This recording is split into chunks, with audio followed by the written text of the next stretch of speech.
اس کی وجہ یہ نہیں ہے کہ انہوں نے کوئی جرائم کیے، اس کی وجہ یہ نہیں ہے کہ کوئی نقص امن کر رہے تھے جیسے ایم پی او کے تحت، یہ بھی وجہ نہیں ہے کہ انہوں نے کوئی کرپشن میں کچھ ثبوت ان کے خلاف ہاتھ پہ آ گئے، اور یہ بھی وجہ نہیں ہے کہ دہشت گردی کے مقدمے میں، مطلب آپ ذرا دیکھیے کہ مسمی پرویز الہی، ٹھیک ہے، ایک نامعلوم شخص منہ پر ڈھاٹا باندھے ہوئے، ہاتھ میں ڈنڈا لیے ہوئے، 77 سال عمر، اور وہ جوڈیشل کمپلیکس پہ حملہ کر رہا تھا، اس نے کار سرکار میں مداخلت کی اور اس کے ساتھ ساتھ سرکاری جائیداد کو نقصان پہنچایا۔ اب آپ ذرا تصور کیجئے کہ یہ سرکاری جائیداد ہاں کو نقصان پہنچانا ایف آئی آر کے مطابق، اور وہ بھی 77 سالہ شخص پہ آپ الزام لگا رہے ہیں، تو بتا رہے ہیں آپ کہ دراصل ہم نے چودھری صاحب آپ کو اس وجہ سے نہیں گرفتار کیا کہ آپ نے کوئی جرم کیا ہے، آپ کو اس وجہ سے گرفتار کیا ہے کہ آپ نے صدر آصف علی زرداری کی بات نہیں مانی تھی۔ ہم آپ کو انہیں جو سزا مل رہی ہے کہ آصف علی زرداری صاحب نے چودھری پرویز الہی صاحب کو کہا تھا، یاد ہوگا آپ کو فروری میں، کہ آپ وزیر اعلیٰ بن جائیں، لیکن وزیر اعلیٰ بنے، یعنی پچھلے سال کی بات ہے 2022 میں، کہ آپ وزیر اعلیٰ بنے تو آپ پی ایم ایل این کے وزیر اعلیٰ بنے، جی ہم سپورٹ کریں گے، تو ہم آپ کو سپورٹ کریں گے۔ چونکہ چودھری پرویز الہی صاحب نے پاکستان تحریک انصاف کا راستہ اختیار کیا تھا، اور جناب صدر آصف علی زرداری کی بات نہ مان کے انہوں نے ایسا گناہ کبیرہ کر دیا ہے کہ اب پاکستان کے پی پی سی کے اندر جتنی بھی دفعات ہیں سب کی سب ان کے اوپر لاگو ہو جائیں۔ یہ ہوتا ہے پاکستان کے اندر کسی بڑے آدمی کی بات نہ ماننے کا۔ آپ کہہ رہے ہیں کہ چودھری پرویز الہی صاحب کے ساتھ اور تحریک انصاف کے ساتھ یہ سب کچھ جو ہو رہا ہے، جس تناظر میں ہو رہا ہے، آپ بتا رہے ہیں ایک اور بھی ادارہ میں کہوں جس کے ساتھ یہ سب کچھ ہو رہا ہے، ہماری عدالتیں، ان کے فیصلوں پر عمل نہیں ہو رہا، اس میں کسی نہ کسی درجے میں تو عدالتوں کا خود قصور ہے۔ دیکھیے پاکستان کی اعلیٰ ترین عدالت ہے سپریم کورٹ، اور ہمارا دستور بتاتا ہے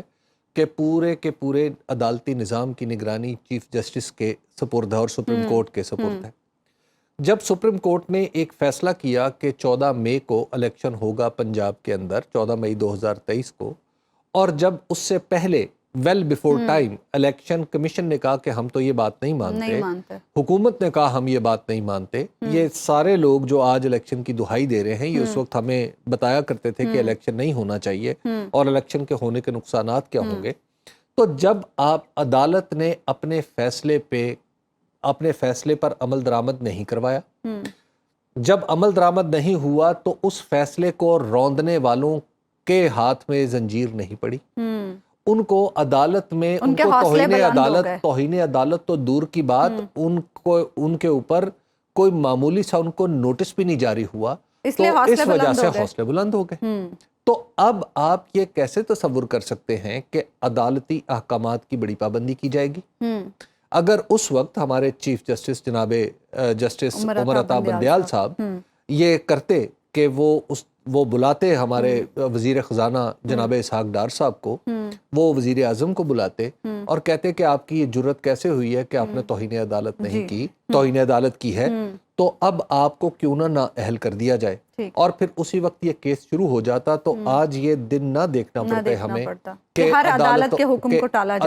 ہر حکم کو ٹال دیا جائے۔ اب چونکہ آپ نے اپنے ہاتھ سے یہ سپیس دے دی جو بڑی محنت سے حاصل کی ہوئی تھی، تو چیف جسٹس عمر عطا بندیال صاحب اب چونکہ اپنے ریٹائرمنٹ کے دنوں میں ہیں، یہ ہمیشہ یاد رکھے جائیں گے اس حوالے سے کہ ان کے دورے چیف ججی میں، ان کے دورے قاضی القضاء میں دراصل پاکستان کی عدالت کمزور ہو گئی۔ اچھا حبیب صاحب، ابھی چودھری پرویز الہی صاحب کے ساتھ جو کچھ ہو رہا ہے آپ وہ ڈسکس کر رہے تھے، پی ٹی آئی کے ساتھ اوور آل جو ہم سچویشن دیکھ رہے ہیں، کب تک یہ سچویشن رہے گی؟ کوئی تھوڑا سا اچھا وقت کوئی آئے گا پی ٹی آئی کے لیے مستقبل قریب میں، یا بھی بہت دور ہے؟ پاکستان میں جو ہمیشہ یہ رہا ہے کہ جب جو پولیٹیکل پارٹیز اس طرح کی پوزیشن میں مصیبت میں آتی ہیں جس طرح کی تحریک انصاف رہی ہے، تو دو صورتوں میں ان کی کچھ بچت ہوا کرتی ہے۔ اچھا، ایک بچت اس صورت میں ہوتی ہے کہ جب اس کے جو بڑے لوگ ہیں، اس کے جو لیڈرز ہیں، وہ ملک چھوڑ جاتے ہیں، مثال قیادت اس کی ملک چھوڑ دیتی ہے۔ مثال کے طور پہ جب جنرل ایوب خان صاحب نے مارشل لا لگایا تھا پاکستان میں،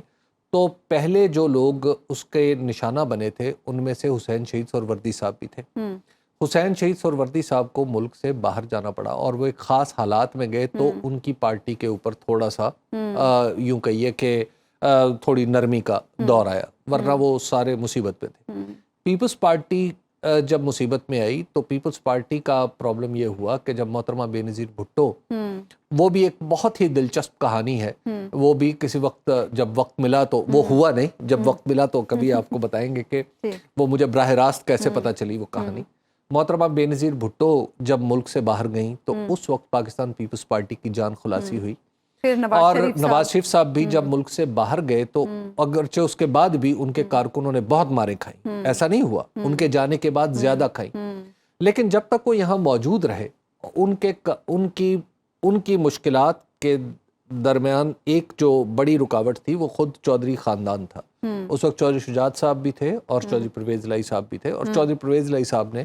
بعد میں بھی جب وہ وزیر اعلیٰ بنے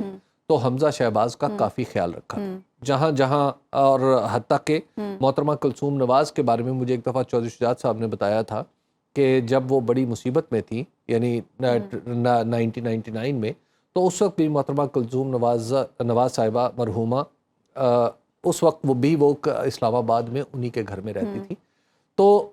دیکھیں یہ چودھری خاندان کا ایک وتیرہ تو ہے. تو جب نواز شریف صاحب چلے گئے تو اس کے بعد پھر پی ایم ایل کیو بھی چودھری خاندان نہیں بنائی، لیکن بہرحال وہ صورتحال بدل گئی تھی.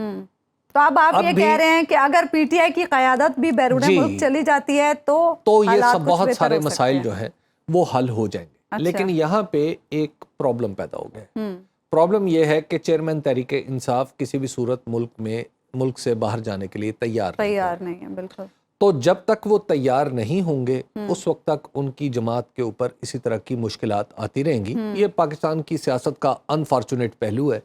اب یہ ہو رہا ہے. ہم تو سوچ رہے تھے کہ نگران حکومت آئے گی تو شاید کوئی تھوڑی سی مشکلات میں کمی آئے گی، تھوڑا دباؤ کم ہوگا، لیکن پنجاب کی جو نگران حکومت ہے اس کے بارے میں تو آپ تقریباً یقین کے ساتھ کہہ سکتے ہیں کہ یہ دراصل پاکستان مسلم لیگ نون کی ہی حکومت ہے. اچھا، یہ آپ نے کل بھی کہا تھا. تو یہ جو معاملہ آپ وفاق میں دیکھ رہے ہیں، تو وفاق میں اگرچہ حکومت اس طرح نہیں ہے کہ آپ کسی کو کہہ سکے کہ یہ مسلم لیگ نون کا ہے، لیکن بہرحال نگران حکومت کی اپنی محدودات ہوتی ہیں، اس کی اپنی لیمیٹیشنز ہوتی ہیں. وہ پاکستان کی سیاست میں جو کچھ چل رہا ہو اسے روکنے کی اہلیت نہیں رختی. ویسے تو یہاں پہ منتخب حکومتیں بھی بعض اوقات نہیں رکھتی، لیکن نگران حکومت تو بالکل جو حکومت ہے وہ تو بالکل بھی اس معاملے میں یوں کہیے کہ اس کا کوئی اختیار نہیں ہے. مستقبل قریب میں پی ٹی آئی کے لیے ابھی کوئی نرمی کا یا دباؤ کم ہونے کا، جو یہ مستقبل قریب اور بعید ہے نا، یہ مصیبت پہ منحصر ہے. اگر مصیبت ہے تو مستقبل قریب بھی مستقبل بعید نظر آتا ہے. اچھا. اور اگر خوشحالی ہے تو مستقبل بعید بھی مستقبل قریب لگتا ہے. ٹھیک ہے، ایک بریک لینی ہے یہاں پہ ناظرین، اور بریک کے بعد واپس آئیں گے تو ہم بات کریں گے آرمی چیف کی بزنس کمیونٹی سے جو ملاقات ہوئی ہے، اس کے بعد بزنس کمیونٹی کیا سوچ رہی ہے، کیا رائے رکھتی ہے اس پر. عارف حبیب صاحب ہمارے ساتھ موجود. ویلکم بیک ناظرین. Army chief general Asim Munir کی بزنس کمیونٹی سے حالیہ ملاقاتوں پر کیپٹل مارکیٹس زبردست مثبت رد عمل دکھا رہی ہیں. کاروباری ہفتے کے پہلے روز پاکستان سٹاک مارکیٹ میں زبردست تیزی رہی اور 100 انڈیکس میں 394 پوائنٹس کا اضافہ ہوا، جبکہ انٹر بینک اور اوپن مارکیٹ میں ڈالر کی قیمت کا فرق بھی کم ہو رہا ہے. آج اوپن مارکیٹ میں امریکی ڈالر 9 روپے سستا ہو کر 325 روپے پر آ گیا. سونے کی قیمت میں بھی کمی دیکھنے میں آ رہی ہے، اور اس کے علاوہ تاجر برادری نے آرمی چیف کی معیشت کے لیے کیے گئے اقدامات اور کاوشوں کو بھی سراہا. ہفتے اور اتوار کو army chief general Asim Munir نے لاہور اور کراچی میں تاجروں اور صنعت کاروں سے طویل ملاقاتیں کی تھیں اور معیشت کی بہتری کے لیے کاروباری افراد سے کھل کر انہوں نے باتیں کی. سپہ سالار نے بزنس کمیونٹی کو سعودی عرب اور متحدہ عرب امارات کی جانب سے 25 ارب ڈالرز کی سرمایہ کاری کا یقین دلایا. یہ سرمایہ آئندہ 2 سے 5 سال کے دوران پاکستان آئے گا. آرمی چیف نے شرکاء کو یہ بتایا کہ وہ قطر اور کویت سے بھی اتنی ہی سرمایہ کاری لانے کے لیے کوشاں ہیں. اس کے علاوہ یو اے ای حکومت نے پاکستان کے زر مبادلہ کے ذخائر کی بہتری کے لیے 10 ارب ڈالر فراہم کرنے پر رضامندی ظاہر کی ہے. سپہ سالار نے اپنے حالیہ دورہ سعودی عرب کے بارے میں تاجروں کو بتایا کہ انہوں نے سعودی ولیعہد کو آگاہ کیا کہ وہ 1 یا 2 ارب ڈالر کی سرمایہ کاری کے لیے نہیں آئے، جس پر سعودی ولیعہد نے انہیں ایس آئی ایف سی کے تحت پاکستان میں 25 ارب ڈالرز کی سرمایہ کاری کا یقین دلایا ہے. ساتھ میں پاکستان کی بیوروکریسی اور کرپشن کے حوالے سے اپنے تحفظات کا بھی انہوں نے اظہار کیا. دوسری طرف آج اسپیشل انویسٹمنٹ فیسیلیٹیشن کونسل کے حکام نے کراچی میں تاجر برادری اور معاشی ماہرین سے ملاقات کی اور سرمایہ کاری کے حوالے سے SIFC کے تحت شروع ہونے والے اقدامات کے بارے میں انہیں بریف کیا. اسی تمام حال پر تمام تر معاملات پر بات کرنے کے لیے پروگرام میں ہمیں جوائن کر رہے ہیں چیئرمین عارف حبیب گروپ عارف حبیب صاحب. عارف حبیب صاحب، پہلے آرمی چیف آئے، انہوں نے ملاقات کی، اور اب SIFC. آپ سمجھتے ہیں یہاں سے معیشت کا ایک نیا باب شروع ہونے جا رہا ہے؟ بالکل، آئی تھنک یہ بہت ہی اچھے کانسیپٹ ہیں،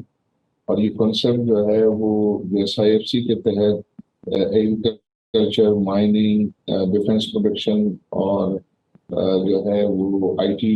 کو انہوں نے جو ہے وہ اس کو چوز کیا ہے. اور اس میں ظاہر ہے جو ہمارے مڈل ایسٹرن فرینڈس ہیں ان کو جو ہے وہ ہمیشہ فوڈ سیکیورٹی کا جو ہے وہ انٹرسٹ رہتا ہے. تو پاکستان میں جو ہے وہ ایگریکلچر میں انویسٹمنٹ کر کے وہ اپنی اس ریکوائرمنٹ کو جو ہے وہ پورا کر سکتے ہیں. عارف حبیب صاحب، یہ بتائیے گا کہ یہ کیا پولیٹیکلی انسولیٹ کر دیا جائے گا اس پورے معاملے کو؟ یعنی جتنی بھی انویسٹمنٹ آئے گی ایک پولیٹیکل انسولیشن میں آئے گی کہ کل کو کوئی حکومت بدلے نہ بدلے تو بھی یہ چلتا رہے معاملہ. تو آپ کے خیال میں یہ ماحول پاکستان کے اندر پرووائڈ کرنا ممکن ہوگا؟ ممکن ہے اگر یہ اس کی اونرشپ جو ہے وہ آرمی لے لیتی ہے تو اس میں ڈیفینیٹلی جو ہے وہ پاسبل ہے. اور آئی تھنک انہوں نے کہا کہ وہ یہ کہتے تھے کہ ہمارے جو بھی فرینڈلی کنٹریز ہیں بشمول چائنا کے، وہ یہ کہتے ہیں کہ ہم آپ کے جو پولیٹیکل ڈسپنسیشن ہے اس میں ہم اتنے کمفرٹیبل نہیں ہوتے. تو ہمیں آپ یہ گارنٹی کیجئے کہ ہم جو بھی انویسٹمنٹس وغیرہ ڈیل کر رہے ہوں گے اس میں آپ گارنٹور ہوں، اور اس کا ایسے قانون ہوں گے کہ ہمیں آپ کی زیادہ جو ہے وہ بیوروکریسی کے رگمرول میں نہ پڑنا پڑے. تو وہ اور اس کو چونکہ ہم بھی، ہمارا بھی تجربہ ہے، ہم بھی یہ فورن انویسٹرز کو ڈیل کرتے ہیں، وہ بھی خاص طور پہ جو مڈل ایسٹرن کنٹریز ہیں وہ ہم سے کہتے ہیں کہ جو بھی بزنس پروپوزل ہو یا انویسٹمنٹ پروپوزل ہے اس میں جو ہے وہ آرمی کا بائنگ جو ہے وہ اس کو سمجھتے ہیں کہ وہ امپورٹنٹ ہے. ایک یہ بتائیے گا کہ پاکستان ایک پولیٹیکل سچویشن سے بھی گزر رہا ہے، ایک ایسی صورتحال ہے جس میں الیکشن ہوگا نہیں ہوگا، اور ہوگا تو کون جیتے گا، پھر بہت ساری ایک پولیٹیکل پولرائزیشن بھی نظر آتی ہے. تو کیا اس پولیٹیکل پولرائزیشن کے ہوتے ہوئے یا اس بے یقینی کے ہوتے ہوئے آپ کو لگتا ہے کہ جتنے پلانز ہیں یہ امپلیمنٹ بھی ہو جائیں گے اور ان کے فوائد بھی ملیں گے؟ بالکل ہو جائیں گے، کیونکہ ابھی کیئر گورنمنٹ ہے، اور کیئر گورنمنٹ جو ہے وہ انہوں نے چیف فارم اسٹاف نے کہا کہ یہ فلی امپاورڈ ہے اور یہ بہت سارے فیصلے کر سکتے ہیں. اور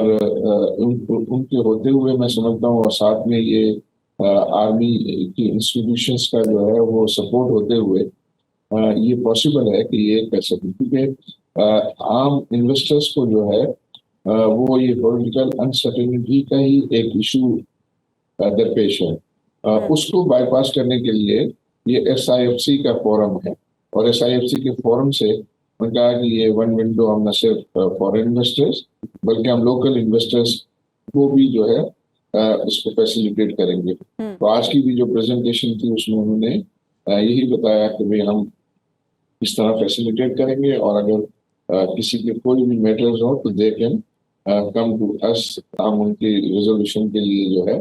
دین اینڈ دیر فیصلے کریں. اچھا عارف حبیب صاحب، جو موجودہ معاشی صورتحال ہے اس میں ہماری بزنس کمیونٹی بڑی پریشان ہے. آرمی چیف سے ملاقات میں کنسرنز رکھے گئے اور حل کے حوالے سے کیا چیزیں بتائی گئیں؟ آئی تھنک سب سے زیادہ اس وقت جو امپورٹنٹ ہے وہ یہ ہے کہ روپے کا جو فری فال ہے اس کو روکنا ہے، اور ڈالر کے سامنے جو روپے کی قیمت قدر مسلسل گر رہی ہے اس کی وجہ سے ظاہر ہے انفلیشن بڑھ رہا ہے، اور انفلیشن اگر بڑھتا ہے تو عام لوگوں کے لیے مسائل جو ہے وہ زیادہ ہو جاتے ہیں، اور پھر اور یہ انٹرسٹ ریٹ بھی جو ہے وہ پھر ہائی سائڈ پہ رہتے ہیں، اور اس سے پھر بزنسز کو، گورنمنٹ کو جو ہے وہ بہت بڑا نقصان ہوتا ہے. اس کے لیے سب سے اس وقت جو امپورٹنٹ چیز ہے وہ یہ ہے کہ روپے کی قدر میں بہتری لائی جائے، اور اس کے لیے انہوں نے اقدامات کی بات کی کہ وہ اسمگلنگ کو روکیں گے، وہ افغان ٹرانزٹ ٹریڈ میں جو ایبیوزز ہیں اس کو روکیں گے, جو ایران کے ساتھ جو ہے بارڈر ٹریڈ ہو رہا ہے اس کے جو نقصانات ہیں اس کو وہ روکیں گے, اور پھر اس کے علاوہ جو گرے مارکیٹ یا انفارمل مارکیٹ ہے ڈالرز کی, اس کے اوپر کریک ڈاؤن کریں گے, تاکہ یہ جو اتنا بڑا ڈفرنس اور وہ ایک چھوٹا سا پرسنٹیج جو ہے اس نے ہوسٹیج بنایا ہوا ہے انٹر بینک مارکیٹ کو, اس کے لیے جو ہے وہ ایسے اقدامات کریں گے کہ اس کے نقصانات سے جو ہے بچا جا سکے. عارف صاحب, ایک ہم نے دیکھا ہے بالخصوص پچھلے 20 سالوں میں کہ چیفز ہمارے جتنے بھی یہ کے بعد دیگر ہیں آرمی کے,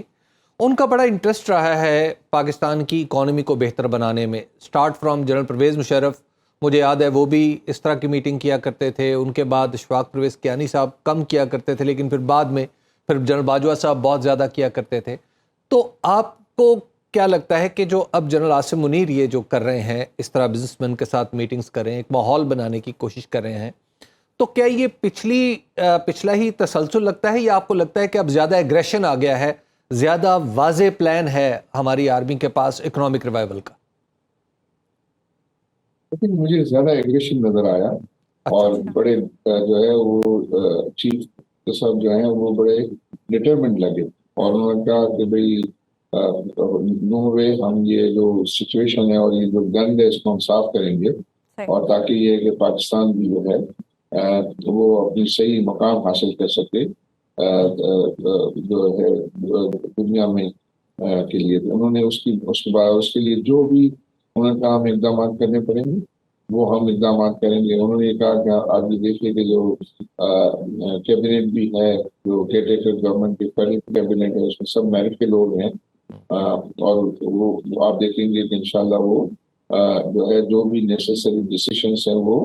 کریں گے, اور اس میں ہماری ان کو سپورٹ ہوگی. تو مجھے لگ رہا ہے کہ, اور ہم نے دیکھا تھا کہ ایون مشرف کے زمانے میں بھی, مشرف جب یہ ہے کہ ڈٹرمنٹ تھے اور یہ کر رہے تھے تو اس کے اچھے نتائج آ رہے تھے, لیکن جب ان کو پولیٹکس کا شوق ہو گیا تو پھر جو ہے وہ ڈکلائن شروع ہو گیا. تو عارف حبیب صاحب, آپ کو کیا لگتا ہے کہ اب جو یہ ہم جو $50 ارب کی تقریباً انویسٹمنٹ کی بات سن رہے ہیں, اس کے بعد کچھ یہ بھی دیکھ رہے ہیں کہ $10 ارب یا $20-22 ارب جو ہیں ہمیں باہر ہمارے دوستوں سے بینک میں رکھنے کے لیے بھی مل سکتے ہیں, اسٹیٹ بینک میں فارکس ریزروز کے لیے. تو یہ ساری چیزیں میچور کتنے عرصے میں ہوتی نظر آ رہی ہیں, تو کیا ہمارا لوکل انویسٹر بھی بوسٹ ہوگا, لوکل انویسٹمنٹ بھی بڑھے گی اس سے؟ جی, آئی تھنک یہ بڑا ایک اسمارٹ موو ہے, اور اس میں انہوں نے یہ کہا کہ جو بھی ہمارے پروجیکٹس ہیں, جن پروجیکٹس میں وہ دلچسپی لے رہے ہیں, چاہے وہ ایگریکلچر کے ہوں, مائننگ کے ہوں, ڈیفینس پروڈکشن کے ہو, تو اس میں جو روپی کمپوننٹ ہے کاسٹ کا, ایک پروجیکٹ ہوتا ہے, اس پروجیکٹ میں جو ہے ایک حصہ ہوتا ہے کہ جو لوکل کرنسی میں جو خرچ ہوتا ہے, اور ایک حصہ ہوتا ہے جو فورن کرنسی میں خرچ ہوتا ہے. تو انہوں نے کہا کہ جو لوکل کرنسی کمپوننٹ ہے وہ ہم نے بات کی ہے کہ آپ یہ اسٹیٹ بینک میں جو ہے وہ ڈالر کی صورت میں آپ جمع کرا دیں, ہم آپ کو روپے دے دیں گے, اور وہ روپے پھر آپ یہ کہ لوکل کاسٹ کمپوننٹ اس سے آپ کریں گے. تو اس سے یہ ہوگا کہ ہمارے جو فورن کرنسی ریزروز ہیں وہ بڑھ جائیں گے, اور وہ بڑھ جائیں گے تو پھر جو ہے وہ لوگوں کا کانفیڈنس جو ہے وہ بہتر ہو جائے گا. جن لوگوں نے پیسے جو ہے وہ باہر لے گئے ہیں وہ پھر سوچیں گے واپس آنے کا, اور اپورچونٹی کو اویل کرنے کا وہ سوچیں گے. تو آپ کو اس کی ٹائم لائن کیا آپ کو حقیقت پسندانہ ٹائم لائن لگ رہی ہے کہ 2 سال یا 5 سال میں ہم یہ کام کر گزریں گے؟ اور پھر بالخصوص کہ ہمارا الیکشن ایئر بھی ہے, کہیں ہمارا جو الیکشن ہے وہ ان ساری چیزوں کو ڈسٹرپٹ تو نہیں کر دے گا؟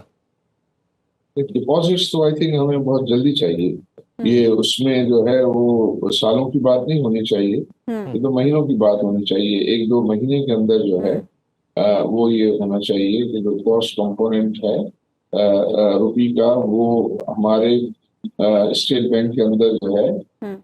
وہ جلد جو ہے وہ, جب اور آپ سمجھتے ہیں 1-2 مہینے میں یہ پاسبل ہے؟ پروگرام ہے جی, یہ ایس بی اے نہیں, یہ ہے نا ہمارے پاس ابھی وقت ایس بی اے میں مارچ تک کا ہے,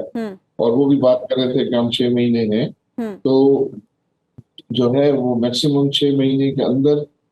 یہ اس پر عمل درآمد ہونا چاہیے, تاکہ جب IMF کا یہ جاری پروگرام جو ہے وہ مارچ میں ختم ہو تو اس وقت آپ کے پاس یہ سپورٹ اویلیبل ہو تو پھر آپ یہ ہے کہ لوگوں کے لیے جو امراض کے فیصلے کرنے ہیں، انٹرسٹ ریٹ کو جو ہے کم کرنا ہے، روپی ڈالر پیرٹی کو جو ہے وہ سنبھالنا ہے، یہ سب کام تو جب سیکھیں گے کہ جب ہمارے پاس ریزروز جو ہے وہ بہتر ہوں گے ان ڈپازٹ سے۔ اچھا عارف حبیب صاحب، آرمی چیف نے پرائیویٹائزیشن کے حوالے سے بھی بات کی اور انہوں نے کہا کہ ہم اسے لازمی کریں گے کیونکہ خسارے میں جو چلنے والے ادارے ہیں وہ ہمارے قومی خزانے پر بوجھ ہیں اور سیاسی حکومتیں نجکاری کی طرف نہیں جا سکی۔ تو آپ کیا سمجھتے ہیں یہ کتنے عرصے میں ہو سکے گا اور کتنا ضروری ہے؟ یہ بہت سب سے زیادہ ضروری ہے کیونکہ اس میں یہ بھی بات ہوئی کہ پاکستان جو ہے اس ڈیفیکلٹ حالات سے کیسے نکل سکتا ہے۔ تو اگر پاکستان کو ان حالات سے نکلنا ہے تو ایک تو کہ یہ روپے کی گراوٹ کو رکنا ہے، انٹرسٹ ریٹ کو کم آنا ہے، اور اگر انٹرسٹ ریٹ کم آتے ہیں تو بجٹ میں آپ کے پاس جو ہے وہ اسپیس پیدا ہوتا ہے۔ فار ایگزامپل اس سال جو ہے وہ 7 to 8 ٹریلین روپیز جو ہے وہ ڈیٹ سروسنگ کا بجٹ ہے۔ اگر یہ انٹرسٹ ریٹ جو ہے 5-8% جو ہے وہ گر جاتے ہیں تو 2 ٹریلین کا کشن پیدا ہوتا ہے، اتنا جو ہے برڈن بجٹ پہ کم ہوتا ہے۔ اسی طرح جو ہمارا اس وقت جو ایسیٹس ہیں پاکستان کے SOEs کے ایسیٹ یعنی اسٹیٹ انٹرپرائزز جو ہے جو اس کے جو ایسیٹس ابھی کچھ روز پہلے ہی آیا تھا کہ فائنانس منسٹری نے شیئر کیا ہے جو 19 ٹریلین روپیز کے بک ویلیو کے ایسیٹس ہیں، ان کو جو ہے وہ کوشش کرنی چاہیے کہ ان سے جان چھڑانی چاہیے کیونکہ ان کا ریٹرن جو ہے ان کا ییلڈ جو ہے وہ 1% سے بھی کم ہے۔ تو اس کا مطلب حکومت جو ہے وہ 15-16% جو بورو کرتی ہے اور اس کو انویسٹمنٹ اتنی بڑی کی ہوئی ہے اور اس پر ان کو صرف ریٹرن 1% اور ایسے کم آ رہا ہے۔ تو اتنی بڑی اماؤنٹ ہر سال وہ 2 ٹریلین 2.5 ٹریلین جو ہے اپورچونٹی کاسٹ آتی ہے ان کو، تو وہاں سے جو ہے سیونگ کریں تو 1 ٹریلین جو ہے وہ PSDP ہے، 2 ٹریلین یہ ہے، 2 ٹریلین ہمارا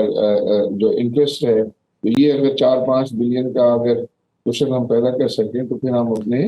یوٹیلیٹی کو جو ہے بجٹڈ سبسڈی دے سکتے ہیں کہ الیکٹریسٹی اور گیس پرائسز کو نیچے لا سکتے ہیں۔ عارف حبیب صاحب ایک بات ہو رہی ہے کہ ایک جو پہلے سے جو ہمارے یہاں انویسٹمنٹ آ رہی ہے، انویسٹمنٹ جو آنی ہے ایکچولی وہ ایگزسٹنگ پروجیکٹس ہیں، مثال کے طور پہ OGDC ہے، PPL ہے، اس کی اسٹریٹجک سیلز ہیں، یا اس طرح کے ایگریکلچر میں پہلے سے زمینیں ہیں، بہت کم زمینیں ہیں جن کو زیادہ ہم ہموار کریں گے اور پھر ان کو آگے لیز آؤٹ کریں گے، ان پہ پروڈکشن شروع کریں گے۔ جو گرین فیلڈ پروجیکٹس ہیں وہ تو اگر نہیں آتے تو پاکستان کا تھوڑے دن بعد تو دوبارہ یہی مسئلہ بنا ہوگا، یعنی 6 مہینے بعد پھر یہی مسئلہ ہوگا کہ ہم کہاں سے اب پیسے لائیں۔ نہیں، آئی تھنک اگر یہ ایگزسٹنگ جو گورنمنٹ اون کمپنیز ہیں ان کو جو ہے وہ اگر پرائیورٹائز کر دیا جائے تو اس سے ان کی ایفیشنسی میں بہتری آئے گی، تو وہاں روزگار بھی پیدا ہوگا، وہاں ان کا جو ہے ریونیو اور پروڈکشن بھی بہتر ہوں گے، اور اس سے گورنمنٹ کو ٹیکسز بھی ملیں گے، لوگوں کو روزگار بھی جو ہے وہ زیادہ ملے گا۔ تو وہ بالکل گرین فیلڈ پروجیکٹ سے بہتر یہ اپورچونیٹی ہے کہ ہم اس میں ان کو بہتر کریں اور ان کو ایکٹیو کریں۔ اگر میں ہوتا تو میں بات کرتا کہ آپ پوری کی پوری فرینڈلی کنٹریز کو کہتا ہے کہ آپ کنسورشیم بنائیں اور یہ جو 63 بلین کے ایسیٹس ہیں آپ یکمشت ہم سے لے لیں۔ اس میں بے شک اچھے یونٹ بھی ہوں گے، اس میں OGDC بھی جائے گا، اس میں PPL بھی جائے گا، لیکن اس میں PIA بھی جائے گا، اور اس میں پاکستان اسٹیل مل بھی جائے گا اور پاکستان ریلوے بھی جائے گا۔ تو یہ ہے کہ وہ ایک فیصلہ کرے کہ بھئی یہ سارے کا سارا جو ہے وہ بیچ کے جو پیسے آئیں اس کا قرض آپ اس سے اپنا فورن کرنسی قرض جو ہے وہ اتار دیں، کیونکہ وہ تو آپ کو ریٹرن تو دے نہیں رہے، وہ تو آپ نے بالکل ایک سفید ہاتھی پالے ہوئے ہیں، اور آپ کے اوپر جو ہے وہ اتنا ہر سال 2-2.5 ٹریلین کا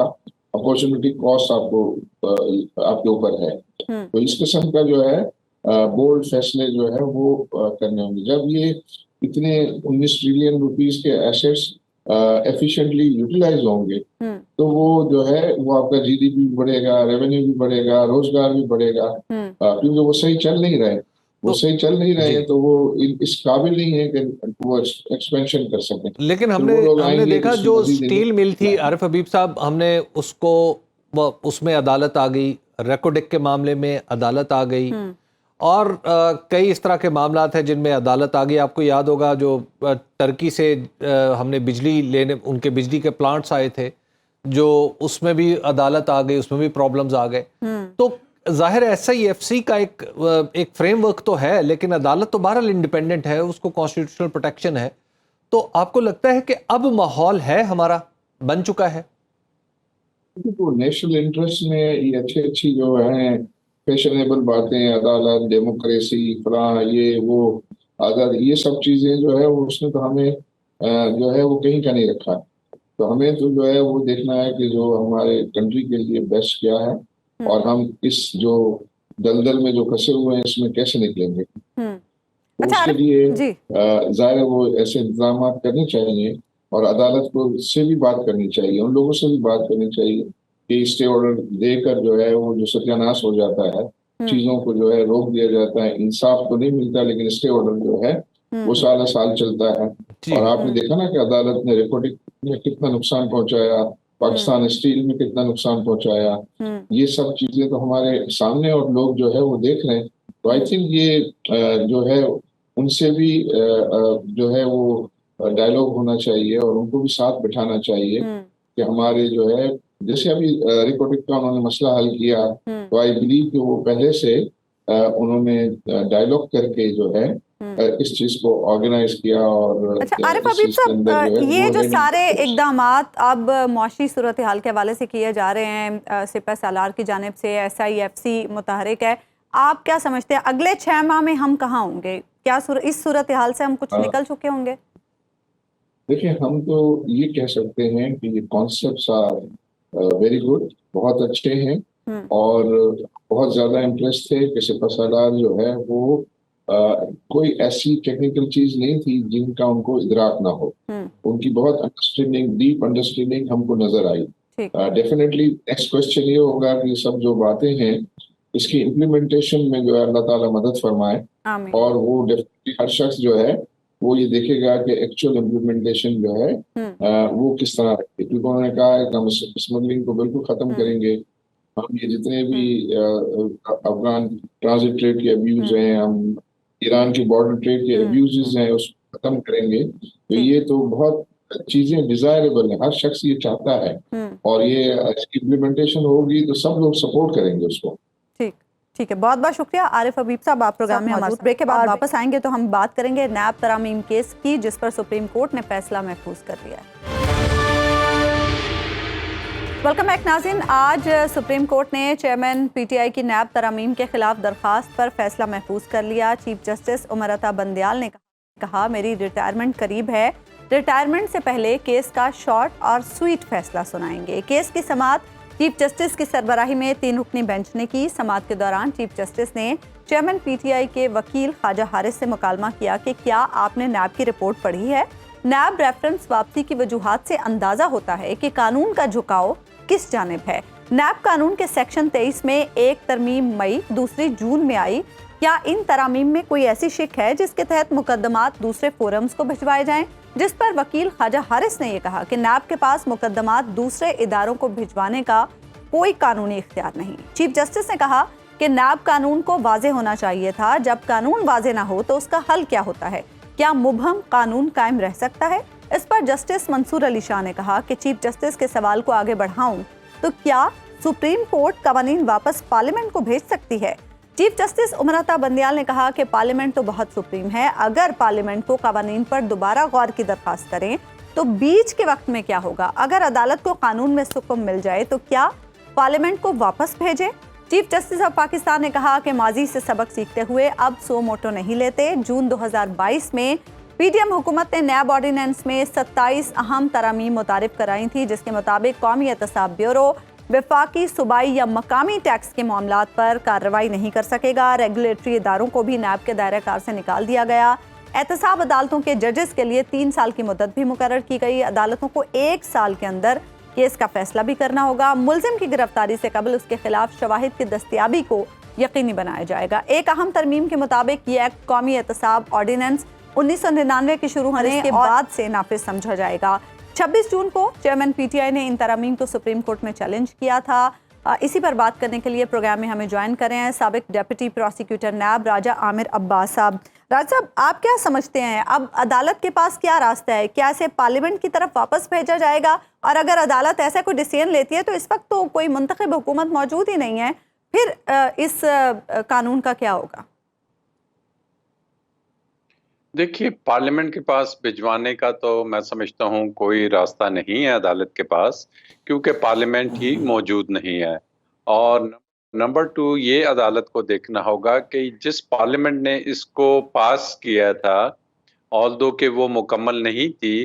کیا وہ پارلیمنٹ جو سی تھی اس سے خود فائدہ اٹھا رہی تھی؟ کیا اس نے یہ قانون سازی جو سی ہے اپنے ممبرز کو فائدہ پہنچانے کے لیے یہ ساری کی ساری قانون سازی کی گئی؟ کیونکہ ایک بہت امپورٹنٹ جو چیز ہوتی ہے کسی بھی لیجسلیشن میں, that what is the wisdom behind this legislation. تو وہ وزڈم ہمیں یہی نظر آ رہا ہے کہ جو ان کے خرم دستگیر صاحب نے میڈیا پہ آ کے بھی کہا کہ جناب ہماری حکومت تو آئی اسی لیے ہے کہ ہم یہ میگا کرپشن کے کیسز کو ختم کریں. اور الٹیمیٹلی ہمیں کیا نظر آیا کہ سپریم کورٹ نے جو کیسز کی تفصیل منگائی تو اس میں میجورٹی جو سی تھی وہ سٹنگ جو سی پارلیمنٹ تھی جس نے قانون سازی کی, اسی کے افراد اس میں سے فائدہ مند ہو رہے تھے اور انہیں ہی ریلیف مل رہا تھا. نمبر 2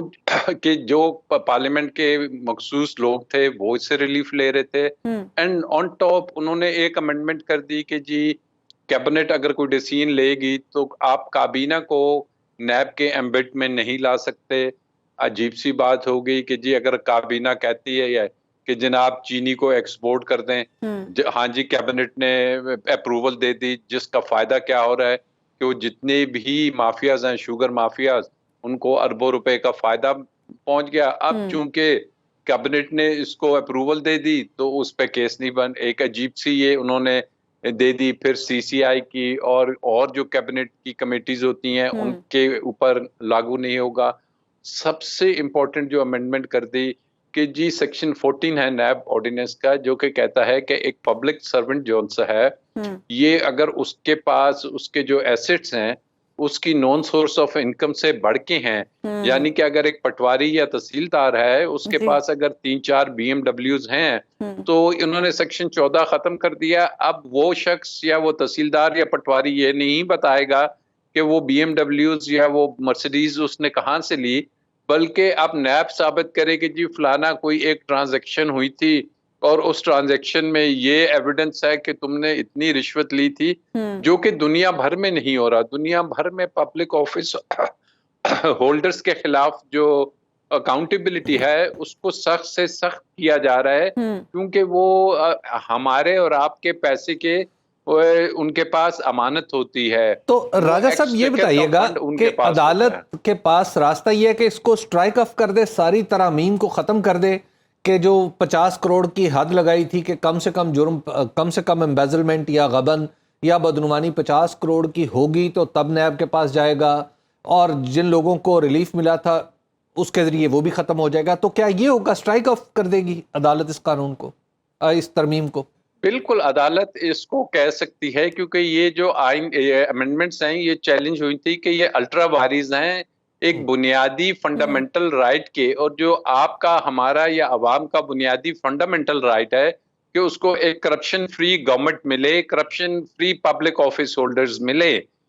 تو اگر وہ یہ سمجھتے ہیں کہ یہ امینڈمنٹس جو سی ہیں یہ تو اس بنیادی حق کے خلاف ہیں تو وہ اس کو بالکل سٹرائک ڈاؤن کریں گی, کیونکہ اس سے جو کرپشن کو آپ ایک طریقے سے لیجٹیمائز کر رہے ہیں کہ جب آپ کہتے ہیں کہ 49 کروڑ کی تو کرپشن کا آپ نیب کے ایمبٹ میں نہیں آئیں گے, 50 کروڑ کے اگر آپ کوئی ایسی ہاؤسنگ اسکیم بنا لیتے ہیں, اور یہ ٹیلر میڈ تھی, ہر کیس کو ذاتی طور پہ دیکھا گیا کہ جناب فلانے شخص کا کیس ہے یہ کس طریقے سے نکل سکتا ہے. اگر کسی نے ہاؤسنگ اسکیمز بنائی تھی تو اس میں کہہ دیا گیا کہ جی جناب 200 بندے اگر آ کے کمپلینٹ کریں گے تب جا کے یہ نیب کے ہوگا, کہ انہوں نے دیکھ لیا کہ جناب فلانے ہاؤسنگ میں تو 100 کمپلینٹ تھے, ان کو اپنی اپارٹمنٹس یا فلیٹس نہیں ملے. پھر آن ٹاپ یہ کہہ دیا کہ جو سرکاری ملازمین ہیں کہ اگر وہ ان کے کسی عمل سے کسی تھرڈ شخص کو فائدہ ہوتا ہے تو پھر جب تک یہ ثابت نہ ہو کہ انہوں نے رشوت لی ہے اور خود اپنے آپ کو بھی فائدہ پہنچایا ہے تو وہ نیب کے دائرہ کار میں نہیں آئیں گے. بہت سے ایسے سرکاری ملازمین ہیں جن کو بیوروکریٹس لگاتے ہی اسی لیے ہیں لیکریٹو پوسٹ پہ کہ آپ نے ہمارے یہ کام کرنے ہیں, آپ نے ہم کو لیکن راجہ صاحب اگر اس پرٹیکولر حوالے سے بات کریں جو خاص طور پر اب سرکاری ملازمین کی بات کر رہے ہیں, تو نیب نے سرکاری ملازمین کو اتنا ڈرا دیا تھا کہ وہ کوئی کام کرنے کے قابل بھی نہیں رہے تھے. آپ کو یاد ہوگا تحریک انصاف کی جو حکومت تھی اس میں نیب کا اتنا خوف تھا, بلکہ اس سے پہلے بھی نیب کا اتنا خوف تھا کہ سرکاری ملازم کسی فائل پہ دستخط کرنے سے بھی گریز کرتا تھا. دیکھیے نیب کا خوف میں اس کو بڑے اچھے طریقے سے سمجھتا ہوں. نیب کا خوف تب ہوتا ہے کہ جب آپ اس کو پولیٹیکل آرم ٹوسٹنگ کے لیے استعمال کریں گے اور ایک مخصوص طبقے کے لیے اس کو یوز کریں گے. لیکن اگر آپ اس کو اکراس دی بارڈر آپ اس کو اگر وہ کریں گے تو پھر آپ یہ دیکھیں گے کہ اس میں خوف نہیں ہے. خوف اس شخص کو ہوگا کہ جو غیر قانونی کام کرتا ہے, جو ایک سمری ایسی پاس کرتا ہے کہ 5 ارب کا ٹھیکہ وہ 15 ارب میں دے رہا ہے, تو اس کو تو خوف ہوگا. اب کوئی شخص اگر سول سرونٹ ہے اور وہ as per the law, as per the books, as per the paper ordinance اگر وہ اپنا کام کر رہا ہے تو میں نہیں سمجھتا کہ اسے خوف ہوگا. اور ہم کیوں اس کو چھوٹ دے رہے ہیں کہ جی نیب کا ایون پچھلی گورنمنٹ میں جو پی ٹی آئی کی تھی یہ غلط قسم کی ان کو یہ مشورہ دیا گیا تھا کہ جی نیب میں فلانا آرڈیننس لے آئے, کیونکہ اس وقت جو لا منسٹر تھے وہ تھے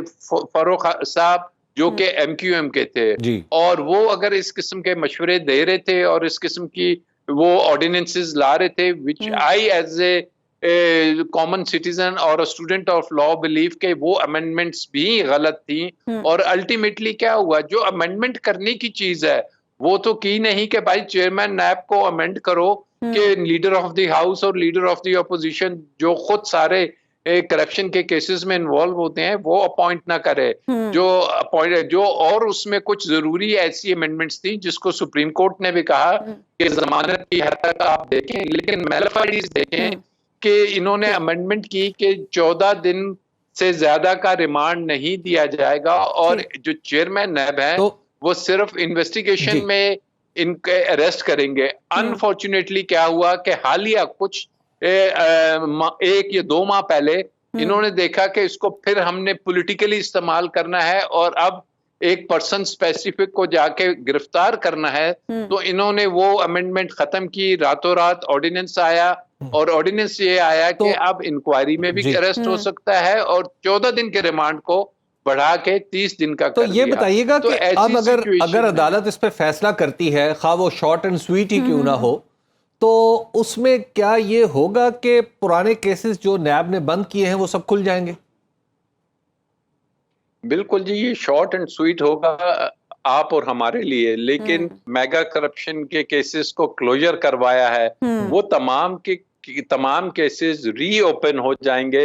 جس پوزیشن پہ وہ تھے اسی پوزیشن پہ وہ دوبارہ سے آئیں گے. ٹھیک ہے, بہت بہت شکریہ راجہ عامر عباس صاحب پروگرام میں موجود تھے. پروگرام کا وقت ختم ہوا ناظرین, آپ سے ملاقات ہوگی انشاءاللہ کل اللہ نے کے بعد.